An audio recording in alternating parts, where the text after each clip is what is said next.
వారి యొక్క టీంను ఆశీర్వదించమని ప్రార్థిస్తున్నాం. ఈ రాత్రి ఇక్కడ ఎంతమంది నీ మాటలు విన్నారు, నీ వాక్యమును విన్నారు, యేసు నామములో వారందరూ నీ పట్ల విశ్వాసము కలిగి ఉందురుగాక. మార్గము, సత్యము, పరలోకానికి జీవమై ఉన్న నీ యొద్దకు తిరిగి వచ్చుదురుగాక.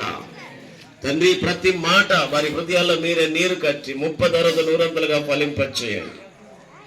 మేము నీ వాక్యమును ప్రకటించాము నాయనా, వ్యర్థమైపోకుండా, వృధా అయిపోకుండా వారి హృదయాల్లో ప్రభా మీరే ఫలింపచేయమని ప్రార్థన చేస్తున్నాము. తండ్రి, నీకు స్తోత్రాలు. దయగలిగిన మా ప్రభునందు మీ ప్రయాస వ్యర్థము కాదన్నావు. త్వరలోనే ఈ గ్రామంలో మంచి మందిరము నిర్మించబడలాగన, అనేకులు రక్షణ పొందలాగన, అనేకులు పరలోక మార్గంలో ప్రవేశించలాగన సహాయం చేయమని ప్రార్థన చేస్తున్నాం. దయగలిగిన మా తండ్రి, తిరిగి మా గ్రామాలకు వెళుతూ ఉండగా తోడుగా ఉండండి, క్షేమాన్ని దయచండి. చిత్తమైతే నిరాకడ, ఆలస్యమైతే మరలా ఈ గ్రామాన్ని దర్శించి అనేకులకు నీ సువార్తను మరలా ప్రకటించడానికి సహాయం చేయమని ఘనత, మహిమ, ప్రభావాలు మీకే ఆరోపిస్తూ యేసు నామమున అడిగి వేడుకొనుచున్నాము తండ్రి.